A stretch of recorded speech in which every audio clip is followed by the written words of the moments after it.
Good afternoon. It's a thrill for myself and my team to be here today and presenting. My name is David Langenden. I'm the Chief Product Officer of ThinkZone. 2 years ago, 5 EdTech companies came together to form ThinkZone with the goal of increasing access to game-based learning. Together, we have the proven capacity to create dynamic learning experiences that impact millions of students. And we've built thriving partnerships across a diverse educational ecosystem. So a little bit about how we came to where we are with our proposed solution. So in responding to the Reach Higher Challenge, we started with a deep dive into the research on career and developmental psychology. We looked at Dweck's mindset work and of course Holland types, but we were really struck by Gottfried's theory of circumscription and compromise, which in a nutshell is that intervention in career guidance in high school is starting to be too late. So young children think they can be anything. The only limit is their imagination. But by middle school, they have started to narrow down their aspirations based on factors like gender and social group. By high school, they start to compromise, often in the face of obstacles, from discrimination to family obligations to academic challenges. If we are going to interrupt this narrative, we need to start younger and make sure we are fostering passions and instilling the confidence that will help them overcome these obstacles. With this in mind, we started looking closer at existing career tools. We found incredible data sets, but also information overload, and resources unable to attract, much less sustain the attention of teenagers. And this was true of many sites that position themselves for that very audience. We also saw that many career products use the same process for kids as they do for adults.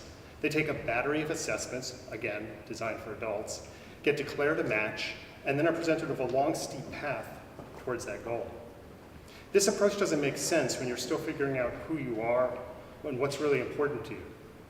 We know from our research into games that learners benefit from a much quicker and sort of iterative approach to this exploration, something that's a little lower stake and lets them fail and succeed, try things on, get a sense of achievement. So Hats and Ladders is different. Students' exploration of themselves and their careers is ongoing and evolving. Learning is experiential, and there are stops along the way to reflect on successes and failures. Our mission is to encourage them to take little steps now that lead to bigger leaps later. So introducing Hats and Ladders. And so how do we do that? You'll get a chance to see how it works during our demo, but students start by building their profiles on our swipe-based app. They see their strongest traits as well as ones they're missing, and it's up to them to decide what to do with this information. They are put in charge of their assessment tool, and they uniquely understand how it works. After just one round, they've earned their first hats or career options to try on. They can explore that career, its career cluster, and what happens in a typical day. If they are interested in exploring further, they swipe right. For high school students, we integrate local and national data about job demand and growth, and also reveal salary information, which was intentionally left out for middle schoolers. Users can also manually add whatever careers they're interested in. This is especially useful for CTE students who are already earning credit towards a specific career cluster. And under the hood, our proprietary algorithm is based in part on Holland types, one of the most thoroughly tested and validated approaches to career guidance. Here we can see that we're tracking both the positive and the negative responses and using hot and cold profile scores, which is something that many inventory systems do not do. The heart of our app, though, is the ladders. Ladders are real-world activities that help students discover how and whether a career might be a good fit and what to do next if it is. Ladders encourage kids to experiment, to develop new skills, and to share and reflect upon the results. There's a lot of great research on epistemic lenses, or viewing the world from the perspective of professional roles. I am an architect, I am a video game designer. Kids who see themselves in these roles gain confidence and motivation. This is what we want ladders to accomplish. And because we know the value of both extrinsic and intrinsic motivation, and because our student testers told us in no uncertain terms Our badges reward students for taking actions within and outside the app. So what are some of the expected outcomes from using hats and ladders? As we've been building out our design, we've been anchoring it in the outcomes we expect to see in 8th grade, 10th grade, and 12th grade. For example, college and career readiness is one of our most critical. One way we're targeting this is by including dedicated and location-specific ladders, ladders that are scaffolded for admissions process and help students build their resumes. We also include a series of quiz-based tutorials on topics like affording college and why and how their GPA matters. One thing we heard loud and clear, not just from our students, but from our teacher advisor, was the importance of connecting individual outcomes to daily classroom life. This gave us the idea of the Hats and Ladders homeroom. We will give our schools a low-tech classroom kit that contains all the elements for a teacher to create a living, breathing wall display of students' exploration and growth, everything from sample blueprints to discussion prompts, printable badges, and activities for career day. And this is something that we see as central to our theory of change. By developing a stronger self-awareness and by becoming doers and information seekers, students will have more success at school, and this benefits their families, communities, and society as a whole. Hats and Ladders has the capacity to reach millions of students, and ThinkZone has the capacity to execute on that vision. To maximize our reach, we are offering it to students for free.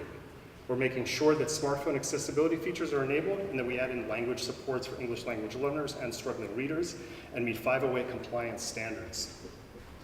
For schools, we're developing a suite of customizable reports and counseling tools, including that homeroom kit.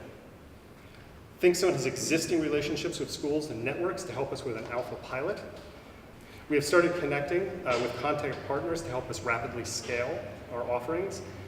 We're using HTML5 technology to easily deploy to mobile devices, again, which we'll demo to you, and also to Chromebooks, which is gaining huge traction in the school market today. Thing to point out, through data mining, our aggregated user data, we can do continuous improvements on our hat serving algorithm based on all the choices that are made and how successful they turn out to be. Passing pilots, and so on the business front, and this is following from the advice we received during the accelerator, we devised a flexible sort of all of the above model that culminates in a 500 school beta test, which represents 2% of the market. The conversion rate of those schools to subscribers will inform whether a subscription model is the best direction or whether a free release with sponsorship support is a stronger choice. Here's an example of how the subscription model unfolds with over 1,000 schools by 2019, a number that should be a gateway for strategic investment. And here's a snapshot of our funding model, which relies on grants and small investments to get to commercial launch, and then a bigger raise to build on sales and marketing capacity. A few months ago, we started with just a great idea and a great team.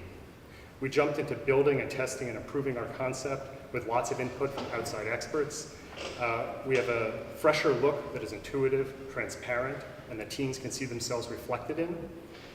And because we were starting with only a design, we've been able to integrate feedback from the virtual accelerator that improves virtually every aspect of the app, from our ladders to how we protect student data. And then finally, none of this matters, not a bit, if kids don't want to use this or any product like it, which is why we will continue to work with them and learn from our students. Being a teenager today is hard.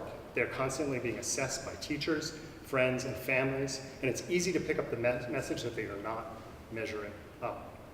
We want to counter that narrative by encouraging risk and even some failure, by making sure that kids are not compromising on their aspirations and instead are active agents in their own self-creation, right here, right now, and not in some distant future. Thank you.